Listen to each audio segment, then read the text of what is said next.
அண்ணா IAS academy சாதனையாளர்களின் சங்கம்.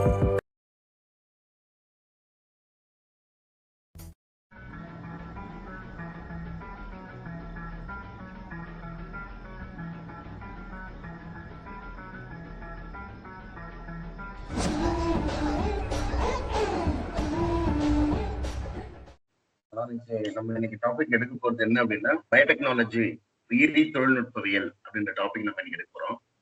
இந்த உயிரி தொழில்நுட்பவியல் அப்படின்றது, இந்த டாபிக் எப்படி நமக்கு உள்ள வந்துச்சு அப்படின்னு பாத்தீங்கன்னா, இது ஒரு பயாலஜியோடைய அட்வான்ஸ்.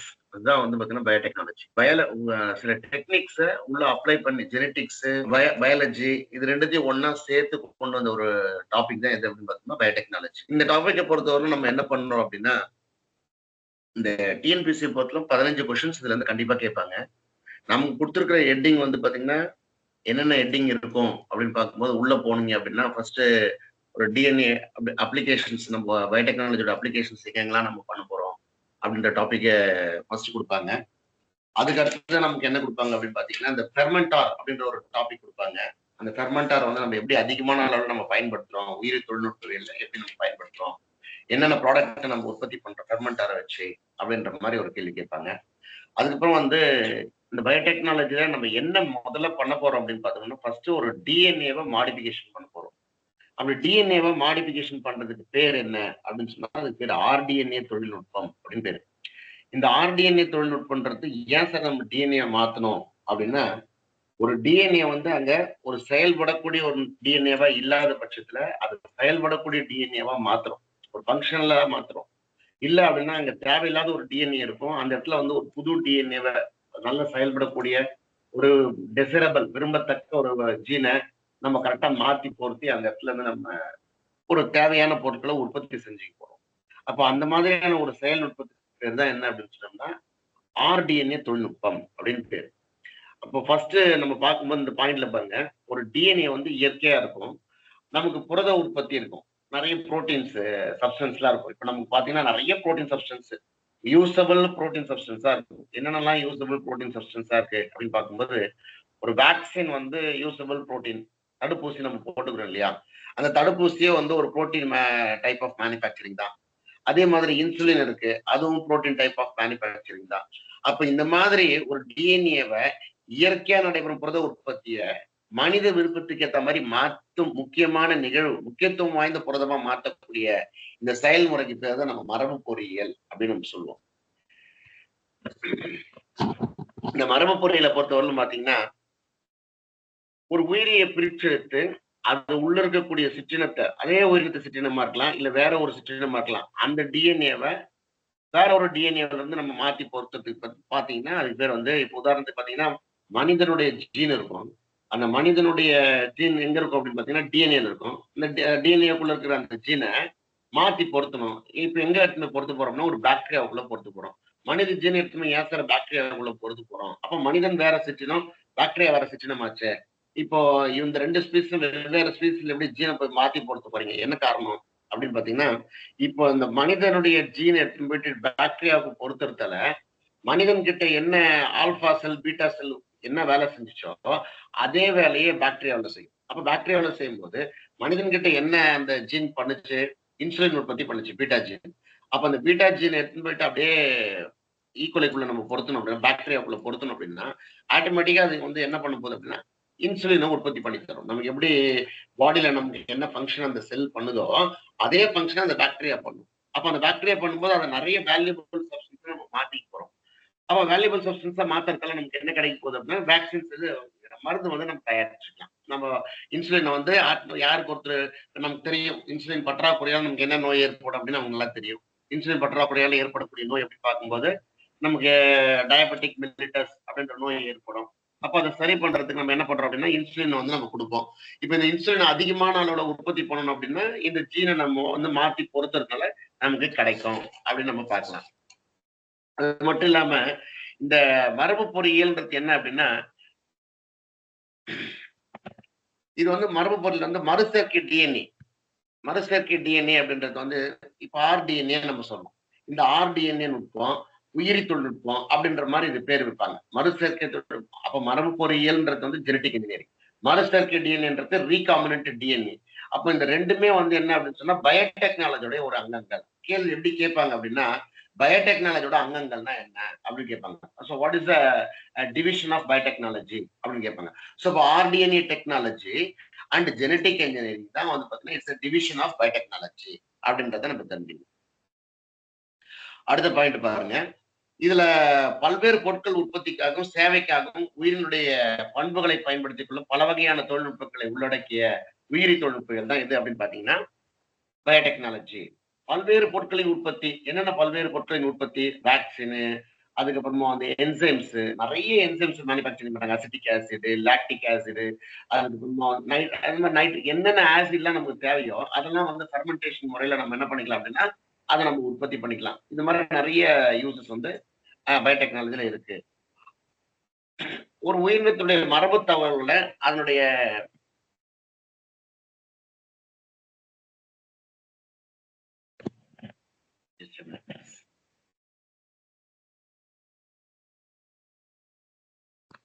இதுல கொடுத்திருப்பாங்க. ஒரு உயிரினத்துடைய மரபு தகவல்களை அதனுடைய நியூக்ளிக் அமில ஜீனோமை நேரடியாக மாற்றுவதன் மூலமோ வேண்டுமென்றே மாற்றம் செய்யப்படுவது மரபணு பொறியியல். அப்போ வந்து தானாலாம் நமக்கு ஒரு ஜீன் மாறிக்கல.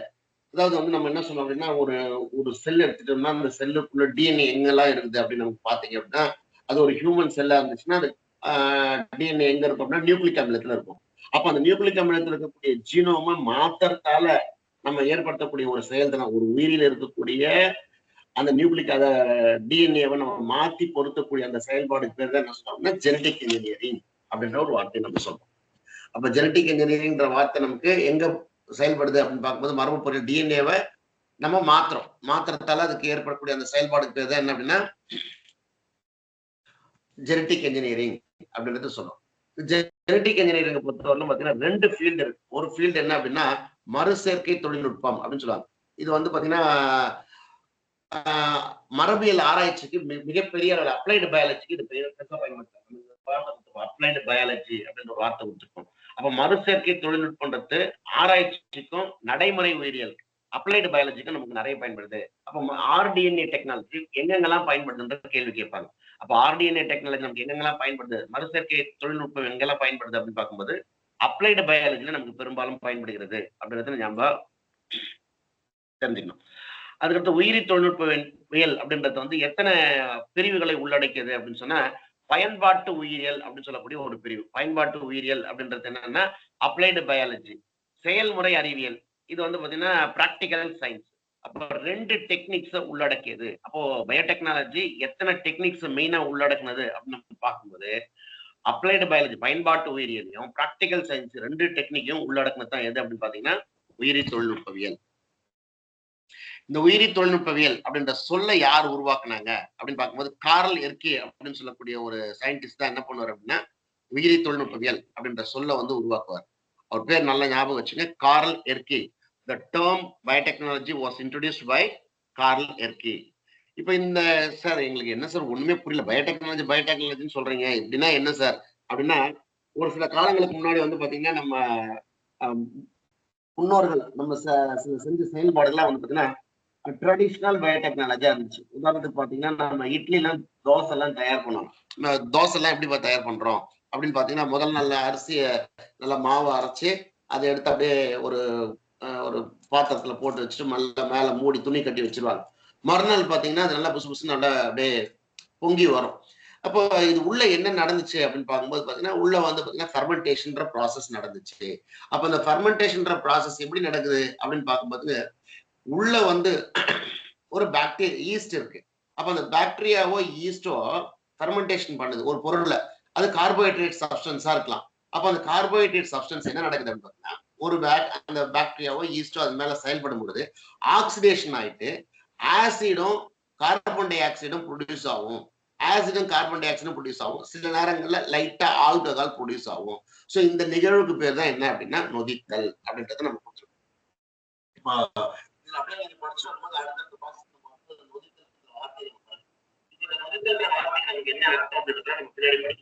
இப்ப இந்த இடத்துல நம்ம தெரிஞ்சுக்க வேண்டியதுன்னா அப்போ இட்லி, தோசை, தயிர், நெய் போன்ற சமையலறை தொழில்நுட்பத்துல கூட நம்ம என்ன பண்ணிருக்கோம் அப்படின்னா இந்த பாரம்பரிய உயிரி தொழில்நுட்பவியல், அது ட்ரெடிஷனல் பயோடெக்னாலஜி. அப்ப ட்ரெடிஷனல் பயோடெக்னாலஜி ஃபர்ஸ்ட் எங்கெல்லாம் அப்ளை பண்ணாங்க? உணவுப் பொருட்கள் தயாரிக்கிறது தான் வந்து ட்ரெடிஷனல் பயோடெக்னாலஜி அப்ளை பண்ணாங்க. ஸோ இந்த கேள்வி கேட்பாங்க, ட்ரெடிஷனல் பயோடெக்னாலஜி எதெல்லாம் அப்ளை பண்ணியிருந்தாங்க முதல் காலத்துல அப்படின்ற மாதிரி கேள்வி கேட்டாங்க அப்படின்னு சொன்னா, இட்லி, தோசை, இந்த தயிர், நெய்ல எல்லாம் பாத்தீங்கன்னா ஃபெர்மெண்டேஷன் ப்ராசஸ் முதல்லயே இருந்துச்சு. ஸோ இந்த மாதிரி வச்சு ப்ரிப்பேர் பண்றது இன்னைக்கு அதுதான் நம்ம என்ன பண்றோம்னா, ஃபுட் இண்டஸ்ட்ரீஸ் எல்லாம் வந்து பாத்தீங்கன்னா இதே ஃபெர்மெண்டேஷன் ப்ராடக்ட்ல தான் நம்ம வந்து ப்ராசஸ் எல்லாம் பண்ணி டெக்னிக்கை கொண்டு வராங்க. அதுக்கடுத்து ஆர்டிஎன்ஏ தொழில்நுட்பம் அப்படின்னு பார்க்கும்போது பாத்தீங்கன்னா, ஆர்டிஎன்ஏவை பயன்படுத்தி இன்னைக்கு நவீனமா பண்றது இப்போ 2 டெக்னாலஜியை பிரிக்கிறாங்க. ஒரு டெக்னாலஜி என்ன அப்படின்னு சொன்னா மாடர்ன் டெக்னாலஜி, இன்னொன்னு என்ன அப்படின்னு பாத்தீங்கன்னா ட்ரெடிஷனல் டெக்னாலஜி. அப்ப ட்ரெடிஷனல் சொன்னா பாரம்பரியம், மாடர்ன் சொன்னா இப்ப இன்னைக்கு இருக்கக்கூடிய நவீன தொழில்நுட்பம். அப்ப நவீன தொழில்நுட்பத்துல இன்னைக்கு என்ன பண்றோம் அப்படின்னா, அன்னைக்கு ஃபெர்மெண்டேஷன் ப்ராசஸ் மூலமா பண்ணோம், இன்னைக்கு ஒரு டிஎன்ஏவா மாத்துறது மூலமா ஆர்டிஎன்ஏ டெக்னாலஜியா மாத்துறோம், ரீகாம்பினன்ட் டிஎன்ஏவா நம்ம அதை மாத்துறோம். அப்ப அந்த ஆர்டிஎன்ஏ நுட்பமாக நம்ம மாற்றி தயார் பண்ணக்கூடிய இந்த நுட்பத்துக்கு பேர் தான் வந்து பாத்தீங்கன்னா நவீன கால தொழில்நுட்பம் அப்படின்னு நம்ம சொல்றாங்க. இப்ப இதுல நம்ம இந்த நவீன கால தொழில்நுட்பத்துல நம்ம என்னெல்லாம் தயாரிக்கலாம், ஆர்டிஎன்ஏ டெக்னாலஜி மூலமா நமக்கு என்னெல்லாம் தயாரிக்கலாம் பார்க்கும்போது, அமிலங்கள் தயாரிக்கலாம், ஆல்கஹால் தயாரிக்கலாம், உயிரி எரிபொருட்கள், பயோடீசல், பயோஃபியூல்ஸை தயாரிக்கலாம், நுண் வேதிப்பொருட்கள், சில கெமிக்கல்ஸ் எல்லாம் தயாரிக்கலாம், நுண் வேதிப்பொருட்கள் வந்து தயாரிக்கலாம். அதுக்கடுத்து வந்து பாத்தீங்கன்னா வைட்டமின்கள் தயாரிக்கலாம், நிறைய மெடிசனுக்காக பயன்படுத்தக்கூடிய விட்டமின்ஸ், நச்சு பொருட்கள், டாக்ஸின்ஸ் எல்லாம் ப்ரிப்பேர் பண்றாங்க. டாக்ஸின்ஸ்ன்றது வந்து பாத்தீங்கன்னா நச்சு பொருட்கள்னா நமக்கு பாய்சன்ற அர்த்தம் கிடையாது. இந்த நச்சு பொருட்கள் அப்படின்றது வேக்சினுக்கு எதிரான டாக்ஸைட்ஸ். இப்போ வந்து பாத்தீங்கன்னா எல்லாத்துக்குமே நம்ம வேக்சின் கொடுக்க முடியும். சில இடத்துல வந்து பாத்தீங்கன்னா இப்போ டெட்டனஸ் இருக்கு அப்படின்னு சொன்னா டெட்டனஸ் வந்து டாக்ஸைடு கொடுக்கும். அப்ப டெட்டனஸ் மட்டும் நம்ம ஏன் வேக்சின் சொல்றதுல ரணஜன்னி தடுப்பூசிகள் டாக்ஸின் சொல்லுவோம். அப்ப அது வந்து அது தயார் பண்ற முறை வந்து ஒரு நுண்ணுயிரை வச்சு அந்த நுண்ணுயிர் உற்பத்தி செய்யக்கூடிய அந்த டாக்ஸிக் சப்ஸ்டன்ஸை நமக்கு மருந்தா கொடுக்குறாங்க. அதனால அதுக்கு பேர் நச்சு பொருள். நச்சு பொருட்களும் சில நேரங்கள்ல நம்ம பயன்படுது. அந்த நச்சு பொருள் நமக்கு இல்ல, டெட்டனஸ் கிருமி அழிக்கிறதுக்கு நமக்கு பயன்படுது.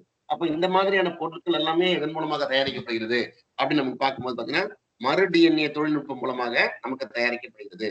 அப்ப மறு டிஎன்ஏ தொழில்நுட்பம் மூலமாக என்னெல்லாம் தயாரிக்கப்படுகிறதுன்னு கேட்டாங்கன்னா, அதுல வந்து பாத்தீங்கன்னா தயாரிக்கக்கூடிய பொருட்கள் வந்து அமிலங்கள், ஆல்கஹால்கள், உயிரி வேதிப்பொருட்கள், நுண் வேதிப்பொருட்கள், விட்டமின்ஸ், இதெல்லாமே வந்து பாத்தீங்கன்னா நமக்கு தயாரிக்கப்படுகிறது. உயிரி எரிபொருள் அப்படின்னா என்ன சார் அப்படின்னா, இப்ப இன்னைக்கு நம்ம பயன்படுத்திட்டு இருக்கக்கூடிய டீசல் எல்லாம் வந்து பாத்தீங்கன்னா மரபு எரிபொருள், பெட்ரோல், டீசல் எல்லாம் வந்து மரபு எரிபொருட்கள். அப்ப உயிரி எரிபொருட்கள் அப்படின்றது வந்து பாத்தீங்கன்னா நம்ம ஒரு உயிருள்ள பொருட்களை வச்சு அந்த உயிருள்ள பொருட்கள்ல இருந்து நமக்கு எரிபொருளை தயாரிச்சுக்கணும், நமக்கு பயன்படுத்தக்கூடிய ஒரு ஃபியூலை நம்ம தயாரிச்சுக்கணும் அப்படின்னா அதுக்கு பேர் வந்து உயிரி எரிபொருட்கள். அப்படி எதிர்காலத்துல நம்ம உயிரி எரிபொருட்கள் என்னெல்லாம் தயாரிக்கலாம் அப்படின்னு நம்ம பார்க்கும்போது பாத்தீங்கன்னா ஹைட்ரஜன் அப்படின்றது வந்து நமக்கு எதிர்கால மாற்று எரிபொருளாக பயன்பட போகுது. அதே மாதிரி ஆல்கஹால் நமக்கு மாற்று எரிபொருளாக பயன்படும், மீத்தேன் நமக்கு மாற்று எரிபொருட்களாக பயன்படும். அப்ப நாளைக்கு பெட்ரோல் டீசல் 2025, 26ல தீர்ந்து போச்சு அப்படின்னா நம்ம என்ன பண்ணுவோம் அப்படின்னா அடுத்த கட்டமா நம்ம வந்து பயோடீசல், பயோஃபியூல் தான் போகும். அப்ப பயோஃபியூல எதெல்லாம் பயன்படுத்துதுன்னா ஹைட்ரஜன் பயன்படுகிறது, ஆல்கஹால் பயன்படுகிறது, மீத்தேன் பயன்படுகிறது. ஸோ இப்போ இதெல்லாமே வந்து பாத்தீங்கன்னா நமக்கு பயோஃபியூல்ஸா இருந்துட்டு இருக்கு. இந்த பயோஃபியூல்ஸ் மட்டும் நமக்கு பயோடெக்னாலஜில பயன்படுதா அப்படின்னு பாத்தீங்கன்னா இது மட்டும் இல்ல, இன்னும் நொதிகள் தயாரிக்கிறாங்க, தடுப்பூசிகள் தயாரிக்கிறாங்க. தடுப்பூசிகள்லாம் வேக்சின்ஸ், இப்ப வேக்சின் எல்லாம் தயாரிக்கிறாங்க. வளர்ச்சி ஹார்மோன்கள், குரோத் ஹார்மோன்கள் தயாரிக்கிறாங்க. உயிரி எதிர்பொருட்கள், ஆன்டிபயோட்டிக்ஸ் தயாரிக்கிறாங்க. உயிரி எதிர்பொருட்கள் நமக்கு தெரியும், ஆன்டிபயோட்டிக்ஸ். நம்மள ஒரு கோல்டு வந்துருச்சு, ஒரு ஏதாவது ஒரு ட்ரீட்மெண்ட் பண்ணணும், இல்ல வேற எதனா ஒரு ப்ராப்ளம் இருக்கு அப்படின்னா உடனே டாக்டர் போனோம்னு நமக்கு என்ன கொடுப்பாரு அப்படின்னா ஆன்டிபயோட்டிக் தான் கொடுப்பாரு. இந்த ஆன்டிபயோட்டிக் நிறைய இருக்கு, நீங்களே கேள்விப்பட்டிருப்பீங்க. ஆம்பிசிலின், அமாக்சிலின், ஜென்டாமைசின், சிப்ரோஃபிளாக்சின், ஓஃப்ளாக்சின், நார்ஃபிளாக்சின், இப்படி இந்த மாதிரியான டைப்பிங் இருக்கக்கூடிய ஆன்டிபயோட்டிக்லாம் கூட எதுல மூலமா தயாரிக்கிறாங்க அப்படின்னா இந்த பயோடெக்னாலஜி மூலமா தான் தயாரிக்கிறாங்க. நொதிகள் சொன்னா என்சைம்ஸ். அப்போ என்சைம்ஸ் இன்னைக்கு நம்ம உடம்புல இருக்கக்கூடிய செயல்படக்கூடிய எல்லா என்சைம்ஸுமே வந்து பாத்தீங்கன்னா புரோட்டீன்ஸ். அந்த புரோட்டீன்ஸ் நம்ம சில நேரத்தில் இப்போ உதாரணத்துக்கு டைஜஷன் ஆகல, உடனே டைஜஸ்டிவ் என்சைம்ஸ் ஆல்பா மைலேஷன் சொல்லிட்டு ஒன்று ப்ரிப்பேர் பண்ணி தருவாங்க. நீங்க போனீங்கன்னா மெடிக்கல் ஷாப்ல கேட்டீங்கன்னா தருவாங்க, சார் சரியா டைஜஷன் ஆகல, எனக்கு என்சைம்ஸ் மருந்து கொடுங்க அப்படின்னா அது உடனே என்சைம்ஸ் மருந்து எடுத்து கொடுப்பாங்க. அப்போ அந்த மாதிரி நொதிகள் எல்லாம் தயாரிக்கிறதுக்கு தடுப்பூசிகள் தயாரிக்கிறாங்க, வளர்ச்சி ஹார்மோன்கள் தயாரிக்கிறாங்க, உயிர் எதிர்பொருட்கள். உயிர் எதிர்பொருட்கள் நம்ம இப்ப பேசணும், ஆன்டிபயோட்டிக்ஸ் தயாரிக்கிறாங்க. இன்டர்ஃபெரான்றது என்ன அப்படின்னா நம்ம உடம்புல ஒரு வைரஸ் தாக்குது அப்படின்னு வச்சுக்கோங்க. வைரஸ் தாக்குன உடனே இந்த இன்டர்ஃபெரான் வந்து எப்படி நமக்கு செயல்படும் அப்படின்னா அந்த இன்டர்ஃபெரான் நம்ம உடம்புல செக்ரேட் ஆகிறதுக்கே 3 நாள் ஆகும். அப்ப அந்த 3 நாளுக்கு உண்டான காலகட்டத்துக்கு அப்புறமா தான் இந்த வைரஸ் எதிர்ப்பு பொருட்கள் செயல்பட ஆரம்பிக்கும். நம்ம என்ன பண்ணுவோம், கோல்டு பிடிச்சோன்னு டாக்டர் கிட்ட போவோம். டாக்டர் என்ன பண்ணுவாரு, இந்த மாத்திரைகள்லாம் நீங்க போடுங்க, போட்டு 3 நாள் கழிச்சு வாங்கன்னு அவருக்கு தெரியும். வைரஸ் வந்து எதிர்க்கிறதுக்கு அவங்க உடம்புலயே உற்பத்தி ஆகக்கூடிய இன்டர்ஃபெரான் தான் வைரஸ் எதிர்க்கும். வைரஸ் எதிர்க்கிறதுக்கு எந்த விதமான உயிரி எதிர்ப்பொருட்களும் கிடையாதுன்றது டாக்டருக்கு தெரியும். அப்ப இன்டர்ஃபெரான் நம்ம உடம்புலயே உற்பத்தி ஆகுது. அந்த இன்டர்ஃபெரான் என்ன பண்றாங்கன்னா ஆர்டிஎன்ஏ தொழில்நுட்பத்து மூலமாவும் தயார் பண்ணி வச்சிருக்காங்க. அது ரொம்ப காஸ்ட்லி. இப்போ வைரஸ்க்கு ஏதாவது ஒரு ப்ராப்ளம் வந்து வைரஸ் நமக்கு இன்ஃபெக்ஷன் ஆச்சு அப்படின்னா அப்ப இன்டர்ஃபெரான கூட நம்ம ட்ரீட்மெண்ட் பண்ணிக்கலாம். அப்ப இன்டர்ஃபெரான்றது என்ன அப்படின்னா இது வந்து பாடியிலேயே ப்ரொடியூஸ் ஆகக்கூடிய ஒரு வைரஸ் எதிர்ப்பு பொருள் தான் இன்டர்ஃபெரான். அப்ப ஆன்டி வைரல் புரோட்டீன் தான் எது அப்படின்னா இன்டர்ஃபெரான். இது எதன் மூலமாக தயாரிக்கப்படுகிறதுன்னு கேட்பாங்க. மறு கூட்டணிவு டிஎன்ஏ. மறு கூட்டணிவு டிஎன்ஏ நான் இப்ப சொன்னேன். டிஎன்ஏவை மாத்தி பொறுத்தோம்னா அதுக்கு பேர் மறு கூட்டணிவு டிஎன்ஏ. ஒரு உயிரி இருக்கும், அந்த உயிரிக்குள்ள இருக்கிற டிஎன்ஏல ஒரு ஜீன்ல ஏதோ ஒரு ப்ராப்ளம் இருக்கும். உடனே என்ன பண்ணுவாங்க, அந்த ஜீனை தூக்கிட்டு வேற ஒரு புது ஜீனை தூக்கி போய் உள்ள வச்சிருவாங்க. இப்படி ஜீனை மாத்தி பொருத்தக்கூடிய இந்த நுட்பத்துக்கு பேர் தான் நம்ம என்ன சொன்னோம் அப்படின்னா மறு கூட்டணிவு தொழில்நுட்பம் அப்படின்னு சொல்றோம். அந்த மறு கூட்டணி தொழில்நுட்பத்தின் மூலமா இப்போ உயிரி எரிபொருள் உற்பத்தி பண்ணதை பத்தி தெரிஞ்சுக்கணும், நொதிகள் உற்பத்தி பண்ணதை பத்தி தெரிஞ்சுக்கணும், தடுப்பூசிகள் இதெல்லாம் உற்பத்தி பண்றது தெரிஞ்சுக்கணும். அடுத்ததா ஒரு வார்த்தை ஒண்ணு கொடுத்திருப்போம். அந்த வார்த்தை பாத்தீங்கன்னா இப்ப மேல காட்டுற பாருங்க. இந்த வார்த்தையில உயிரி தொழில்நுட்பம் அதனுடைய முக்கிய அம்சம் என்ன அப்படின்னா நொதித்தல் அப்படின்ற ஒரு வார்த்தை கொடுத்திருப்பாங்க. நொதித்தல் அப்படின்னு சொன்னா என்ன அப்படின்னா ஃபெர்மெண்டேஷன் அப்படின்னு அர்த்தம். இந்த நொதித்தல்ன்ற வார்த்தை எதுல இருந்து எடுத்தாங்க அப்படின்னு பாத்தீங்கன்னா லத்தீன் மொழிச்சொல். இந்த வார்த்தை கொடுத்தோம் லத்தீன் மொழிச்சொல். ஃபெர்வீர் அப்படின்னா காய்ச்சுதல். இப்போ உதாரணத்துக்கு பாத்தீங்கன்னா ஆல்கஹால்லாம் நம்ம எப்படி தயார் பண்றாங்கன்னா காய்ச்சி தான் தயார் பண்றாங்க. அதனால சாராயம் காய்ச்சறது அப்படின்னு. அப்ப அந்த காய்ச்சுதல் மூலமாக ஃபெர்வீர் அப்படின்னு சொல்லக்கூடிய அப்போ நொதித்தல் வினைக்கு உட்படுத்தி தான் இந்த ஃபெர்மெண்டேஷன் ப்ராசஸ் மூலமா தான் தயாரிக்கிறாங்க. அப்ப அந்த வார்த்தை எதுல இருந்து வந்தது அப்படின்னா ஃபெர்வீர்னு சொல்லக்கூடிய லத்தீன் மொழியில இருந்து தான் வந்தது. அப்ப நொதித்தலை பத்தி நம்ம கொஞ்ச நேரத்துக்கு முன்னாடி நம்ம பேசணும். அதை பத்தி நான் டீட்டெயிலா நம்ம சப்ஜெக்ட் உள்ள வரும்போது நம்ம பேசுறோம் அப்படின்னு நான் சொன்னேன். அப்ப நொதித்தல்ன்றது என்ன அப்படின்னா ஒரு குளுக்கோஸ் இருக்கும், அந்த குளுக்கோஸ் மெட்டபலைஸ் ஆகணும். மெட்டபலைஸ் அப்படின்னா வளர்ச்சிதை மாற்றம் அடையணும். ஒரு குளுக்கோஸை வளர்ச்சிதை மாற்றம் பண்ணும் பொழுது அந்த இடத்துல என்ன இருக்கும் அப்படின்னா ஆக்சிஜன் இருக்கும். அந்த ஆக்சிஜனை அந்த குளுக்கோஸ் ஏற்றுக்கொள்ளும். எப்பொழுதெல்லாம் குளுக்கோஸ் ஆக்சிஜனை ஏற்றுக்கொள்கிறதோ அப்போ அது ஆக்சிஜனேற்ற நிலைக்கு மாறும். அப்போ குளுக்கோஸ் ஆக்சிடேஷன் ஆகும். அப்போ குளுக்கோஸ் ஆக்சிடேஷன் ஆச்சுன்னா அப்ப அங்க என்ன ப்ரொடியூஸ் ஆகும்னு சொன்னேன், வாயு ப்ரொடியூஸ் ஆகும். அப்போ கேஸ் CO2 ப்ரொடியூஸ் ஆகும், ஆல்கஹால் ப்ரொடியூஸ் ஆகும். அப்போ நொதித்தல் வினை நடக்கும். அப்போ ஃபெர்மெண்டேஷன் ப்ராசஸ் நடக்கும். ஒயின் ப்ரிப்பேர் ஆயிடும், பீர் ப்ரிப்பேர் ஆயிடும், ஜின்னு ரம்மு எது ப்ரிப்பேர் பண்றாங்களோ எல்லாத்தையும் நம்ம ப்ரிப்பேர் பண்ணிக்கலாம். அப்போ ஒரு கார்போஹைட்ரேட் சப்ஸ்டன்ஸ் ஒரு ஆக்சிடேஷன் ஆனதுக்கு அப்புறமா அது அமிலமாகவும் மாறும், வாயுவை உற்பத்தி பண்ணும், ஆல்கஹாலை உற்பத்தி பண்ணும். இந்த இடத்துல ஒரு வார்த்தை இருக்கு பாருங்க, அமிலம். இந்த ஒரு வார்த்தை. அப்ப அமிலத்தை உற்பத்தி பண்ணும், வாயுவை உற்பத்தி பண்ணும், ஆல்கஹாலை உற்பத்தி பண்ணும். இந்த 3 சேர்ந்த இந்த வினைக்கு பேர் தான் நொதித்தல் வினை அப்படின்னு பேரு. இந்த நொதித்தலை பத்தி படிக்கிறதுக்கு பேர் என்ன அப்படின்னு கேட்டாங்கன்னா அது பேர் ஜைமாலஜி. அப்ப ஜைமாலஜினா என்னப்பா அப்படின்னா study of enzyme, study of fermentation. அப்ப நொதித்தலுக்கு இங்கிலீஷ்ல பேர் வந்து ஃபெர்மெண்டேஷன். அப்ப study of fermentation, study of நொதித்தல், அதுக்கு பேர் என்ன சொல்றாங்க அப்படின்னா ஜைமாலஜி அப்படின்னு சொல்றாங்க. அப்ப நொதித்தல் அப்படின்றது எப்படி ஃபர்ஸ்ட் யார் நகர்த்தி காட்டுது, இந்த வினையை நம்ம பார்க்க முடியுமா அப்படின்னா இதை பார்க்க முடியும். இந்த வினையை ஃபர்ஸ்ட் யார் பண்ணாங்க அப்படின்னா லூயிஸ் பாஸ்டர் அப்படின்னு சொல்லக்கூடிய சயின்டிஸ்ட் தான் என்ன பண்றாரு அப்படின்னா நொதித்தல் வினையை ஃபர்ஸ்ட் ஒரு சுகர் சொல்யூஷன் எடுத்துக்கிறாரு, அதுக்குள்ள ஈஸ்ட போடுறாரு. அந்த ஈஸ்ட் போட்ட உடனே இந்த கொஞ்ச நேரத்துக்கு அப்புறமா பாத்தீங்கன்னா அந்த ஒரு மூடி வைக்கிறாரு. ஒரு 20 ஹவர்ஸ் இல்ல ஒரு 15 ஹவர்ஸ்ல என்ன ஆகுது அப்படின்னா உள்ள போட்டு அந்த கார்போஹைட்ரேட் சப்ஸ்டன்ஸ் ஈஸ்ட் எல்லாம் ஒன்னா சேர்ந்து ஃபெர்மெண்டேஷன் ஆயிட்டு அது மூடி வச்சுங்கிறது ஓபன் பண்ணுவாரு. அது ஒரு புளிச்ச வாசனை அடிக்கும். அப்படியே அந்த புளிச்ச வாசனை தான் என்ன அப்படின்னா கேஸ், கார்பன் டை ஆக்சைடு வெளியே வருது. அதை வந்து என்ன பண்ணுவாருன்னா ஒரு தீக்குச்சி எடுத்து அதை பத்த வைக்கும் போது அந்த கார்பன் டை ஆக்சைடு எப்பவுமே வந்து எரிதலுக்கு துணை புரியாது. ஆக்சிஜன் தான் எரிதலுக்கு துணை புரியும். கார்பன் டை ஆக்சைடு என்ன பண்ணணும்னா அந்த எரிதலை வந்து டக்குன்னு ஆஃப் பண்ணிடும். அப்ப இதுல இருந்து இது உள்ள இருந்து கார்பன் டை ஆக்சைடு வந்துறத ப்ரூவ் பண்ணுவாரு. அதுக்கு அடுத்துதான் வந்து பாத்தீங்கன்னா அந்த புளிப்பு சுவையும் அந்த இதுவும் கேஸ் வந்து கார்பன் டை ஆக்சைடு வெளியே வருது, அமிலத்தன்மை மாறி இருக்குது. இது வந்து நொதித்தல் வினை நடந்திருக்குன்றத வந்து யார் செஞ்சு காட்டுவார் அப்படின்னு பாத்தீங்கன்னா லூயிஸ் பாஸ்டர் அப்படின்னு சொல்லக்கூடிய சயின்டிஸ்ட் நமக்கு செஞ்சு காட்டுவார். இப்ப அந்த கேள்வி என்ன கேட்கலாம்னா நொதித்தல் எந்த மொழி சொல்லு கேள்வி கேட்கலாம். நொதித்தலுக்கு வந்து பாத்தீங்கன்னா வினை வந்து ஆக்சிஜனேற்ற நிலையில எப்படி நடக்குதுன்றத கேள்வி கேட்கலாம். அப்ப ஆக்சிஜனேற்ற நிலையில இப்படி எல்லாம் நடக்குது, அமிலம் உண்டாகுது, வாயு உண்டாகுது. சரி, இப்ப ஆக்சிஜன் இல்லாம நடக்குமா அப்படின்னு கேட்டா ஆக்சிஜன் இல்லாம நொதித்தல் நடைபெறுமா அப்படி ஒரு கேள்வி கேட்கிறேன். நடைபெறும். ஆனா அங்க யார் கூட இருக்கணும்னா பாக்டீரியா கூட இருக்கணும், பூஞ்சைகள் கூட இருக்கணும். அப்ப பாக்டீரியாவும் பூஞ்சைகளும் கூட இருந்தா மட்டும்தான் இந்த வினை வந்து நடக்கும். எந்த வினை நடக்கும்? நொதித்தல்ன்ற வினை நடக்கும். அப்போ நொதித்தல் ஆக்சிஜன் அற்ற நிலையில் நடைபெறுமானால் எந்தெந்த உயிரினங்கள் தேவை அப்படின்றத கேள்வி கேட்பாங்க. வேற எதுனா ஒரு உயிரினத்தை கொடுத்து விட்டுருவாங்க. பாசிகள் தேவைப்படும், அப்புறமா வந்து பாத்தீங்கன்னா புரோட்டோசோவாக்கள் தேவைப்படும், பாக்டீரியங்கள் தேவைப்படும், பூஞ்சைகள் தேவைப்படும், பாக்டீரியங்கள் மற்றும் பூஞ்சைகள் தேவைப்படும் அப்படின்ற மாதிரி கேள்வி கேட்பாங்க.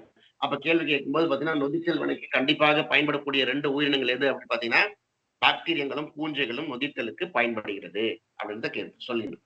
சரி, இப்போ அடுத்ததான் நம்ம இந்த நொதித்தல் வினையை நம்ம எப்படி நடத்துறோம் அப்படின்னு பாத்தீங்கன்னா, இந்த நொதித்தல்ல 2 முக்கியமான வினைகள் நடக்கும்.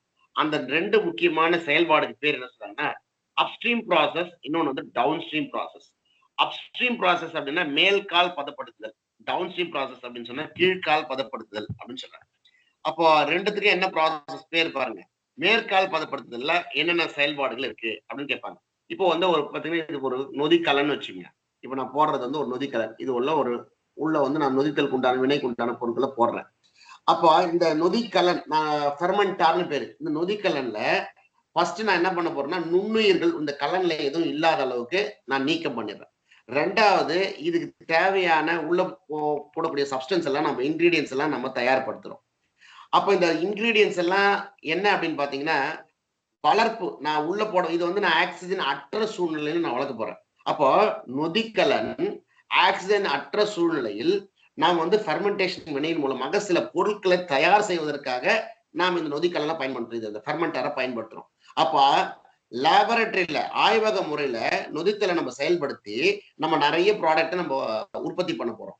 அப்போ இந்த நொதிக்கலன் நம்ம ஃபர்ஸ்ட் எடுத்துக்கிறோம். இந்த நொதிக்கலன்ல நுண்ணுயிர் நீக்கம் பண்றோம். அதுக்கு தேவையான தயார்படுத்துதல் நம்ம 2வது செயல்பாடா பண்றோம். 3வது செயல்பாடு இது உள்ள இருக்கக்கூடிய தேவையற்ற மைக்ரோப்ஸ் நம்ம தேவையானது என்ன போடணும் அப்படின்னா பாக்டீரியாவையும் ஈஸ்டையும் தான் நம்ம போடணும். அப்ப பாக்டீரியாவையும் ஈஸ்டையும் தவிர இது உள்ள இல்லாத இருக்கிறதுக்கு ஸ்டெர்லைஸ் பண்றோம். இந்த ப்ராசஸ் எல்லாம் நம்ம எப்படி பண்றோம்ன்றதுலாம் நமக்கு தேவையில்லை. இந்த ஸ்டெப்ஸ் மட்டும்தான் தேவை. இதுக்கு அப்புறமா நம்ம என்ன பண்ண போறோம்னா பொருத்தமான உப்புகள் இனாகுலண்ட் அப்படின்னு சொல்லக்கூடிய சப்ஸ்டன்ஸ் நம்ம உள்ள போடுறோம். உள்ள போட்டுட்டு இந்த கப்பை அப்படி நல்லா மூடி வச்சுட்டு இதுக்கு தேவையான பிஹெச் டெம்பரேச்சர் எல்லாம் செட் பண்ணி வச்சுட்டோம் அப்படின்னா இது உள்ள ஃபெர்மெண்டேஷன் ப்ராசஸ் நடந்திருக்கும். அப்போ இந்த ஸ்டெப் எல்லாம் நம்ம செஞ்சோம்னா ஃபெர்மெண்டேஷன் ப்ராசஸ் நடக்கும். இப்போ ஃபெர்மெண்டேஷன் ப்ராசஸ் வரலும் நடக்கக்கூடிய இந்த ஸ்டெப்புக்கு பேர் என்னன்னு கேட்பான். இதுக்கு பேர் என்ன அப்படின்னா அப்ஸ்ட்ரீம் ப்ராசஸ், மேற்கால் பதப்படுத்துதல். ஃபெர்மெண்டேஷனுக்கு அப்புறமா நடக்கக்கூடிய ப்ராசஸ் என்னெல்லாம் இருக்குன்னா அது சில ப்ராசஸ் இருக்கு. அதுல நமக்கு கொடுத்துருப்பாங்க பாருங்க. வாழை வடித்தல் ரெக்டிஃபைடு ப்ராசஸ், மைய விலக்கல் சென்ட்ரிபிகேஷன் ப்ராசஸ், ஃபோர்சபிள் ப்ராசஸ், ஃபில்டரேஷன் கரைப்பான் மூலம் பிரித்தெடுத்தல். இந்த இந்த உள்ள உருவான சப்ஸ்டன்ஸ ஒண்ணு வாழை வடிச்சு பிரிக்கலாம், இல்ல சென்ட்ரிபிகேஷன் பண்ணி விசைக்கு உட்படுத்தி பிரிக்கலாம், வடிகட்டி பிரிக்கலாம், இல்ல கரைப்பான்களை உள்ள சேர்த்து அதை கரைச்சி வெளியே எடுத்து வரலாம். அப்ப இந்த மாதிரி நொதித்தலுக்கு பிறகும் நிகழும் வினைகளுக்கு பேர் என்ன சொல்றாங்க அப்படின்னா கீழ்கால் பதப்படுத்துதல். அப்ப நொதித்தலுக்கு முன்னாடி இருக்கக்கூடிய வினைகளுக்கு பேர் என்னன்னு கேட்டீங்கன்னா மேற்கால் பதப்படுத்துதல். நொதித்தல் என்றால் என்னன்னு கேட்டீங்கன்னா நொதித்தல் வந்து ஆக்சிஜன் முறையிலும் நடைபெறும், ஆக்சிஜன் அற்ற முறையிலும் நடைபெறும். ஆக்சிஜன் ஏற்ற முறையில் நடந்தா அதுக்கு பாக்டீரியாவோ இதுவோ தேவையில்லை, ஈஸ்டோ தேவையில்லை. ஆக்சிஜன் அற்ற முறையில் நடந்தா கண்டிப்பா அதுக்கு என்ன தேவை அப்படின்னு பாத்தீங்கன்னா ஆக்சிஜன் அற்ற முறையில் நடக்கும் போது இதுக்கு நுண்ணுயிர்கள் தேவைப்படுகிறது. போட்டப்போ என்னென்ன ஸ்டெப்ஸ் இருக்குன்றத கேட்பாங்க. இப்போ இந்த ஒரு வார்த்தையில கொஞ்சம் முன்னாடி பாருங்க, மேற்கால் பதப்படுத்தல் கீழ்கால் பதப்படுத்தல்.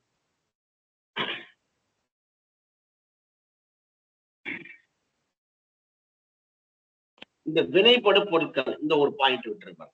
வினைப்படு பொருட்களுடன் நுண்ணுயிர் நொதிகள் போன்றவை வினைப்படும் வகையில் உகந்த சூழ்நிலை தருவது எது அப்படின்னா நொதிக்கலன். அப்ப இந்த வார்த்தை நமக்கு தெரியும். நொதிக்கலன்னா ஃபெர்மெண்டார். இப்ப அந்த ஃபெர்மெண்டாருக்கு உள்ள போய் தான் நம்ம இந்த வேலையெல்லாம் நம்ம பண்ணணும். அப்ப ஃபெர்மெண்டார்ன்றது நொதிக்கலன். அந்த நொதிக்கலன்ல நம்ம 2 ப்ராசஸ் பண்ணுவோம். ஒரு ப்ராசஸ் மேற்கால் பதப்படுத்தல், இன்னொரு ப்ராசஸ் வந்து கீழ்கால் பதப்படுத்தல் அப்படின்னு பார்ப்போம். இந்த நொதித்தலோட பயன்பாடுகள் என்ன? இப்ப அடுத்ததான் நம்ம வந்து ஃபெர்மெண்டேஷனுடைய ப்ராடக்ட் பயன்பாடுகள் என்ன அப்படின்னு நம்ம பார்க்கும்போது பாத்தீங்கன்னா 2 பயன்பாடு கிடைக்குது. முதல் பயன்பாடு பார்த்தீங்கன்னா முதல் நிலை வளர்ச்சிதை மாற்றம், 2வது வளர்ச்சிதை மாற்றம் அப்படின்னு சொல்லிட்டு ஒரு வார்த்தை நம்ம கொடுத்திருப்போம். இந்த முதல் நிலை வளர்ச்சிதை மாற்ற பொருள்ல நம்ம என்னெல்லாம் தயாரிக்கலாம்? வளர்ச்சிதை மாற்ற பொருள் அப்படின்னு சொன்னா metabolic products, primary metabolic products. ஒண்ணு நோட் பண்ணி வச்சுங்க, சைட்ல ஒண்ணு ஒரு பிடிஎஃப்ல நோட் பண்ணி வச்சுங்க. இப்ப முதல்நிலை வளர்ச்சிதை மாற்ற பொருள் அப்படின்னு சொன்னா பிரைமரி மெட்டபாலிக் ப்ராடக்ட். இப்போ இதுல முதல் வளர்ச்சிதை மாற்ற பொருள்ல நமக்கு என்னெல்லாம் கிடைக்குது பாருங்க. நம்பர் 1 எத்தனால் கிடைக்குது, சிட்ரிக் அமிலம் கிடைக்குது, லாக்டிக் அமிலம் கிடைக்குது, அசிட்டிக் அமிலம் கிடைக்குது. அப்போ முதல் நிலை வளர்ச்சிதை மாற்றம்னா என்ன சார் அப்படின்னா, நுண்ணுயிர்கள் வளர்க்கப்படும் பொழுது அதுக்கு மேல இருக்கிற பாயிண்ட் பாருங்க. நுண்ணுயிரை நம்ம வளர்க்கிறோம். அந்த ஃபெர்மெண்டாருக்குள்ள போட்டு இல்லையா, அதுல வளர்க்கும் பொழுது அந்த செயல்முறைகளை பராமரிக்க உதவும் போது சில பொருள்லாம் உற்பத்தி ஆகும். அப்ப அந்த உயிரிகளை காப்பாற்றுறதுக்கு உற்பத்தி ஆகக்கூடிய அந்த பொருளுக்கு பேர் தான் முதல்நிலை வளர்ச்சிதை மாற்ற பொருள். அப்போ நுண்ணுயிர்கள் வளர்க்கப்படும் பொழுது அவற்றின் செயல்முறைகளை பராமரிக்க உதவக்கூடிய பொருள் தான் எது அப்படின்னா பிரைமரி மெட்டபாலிக் ப்ராடக்ட்.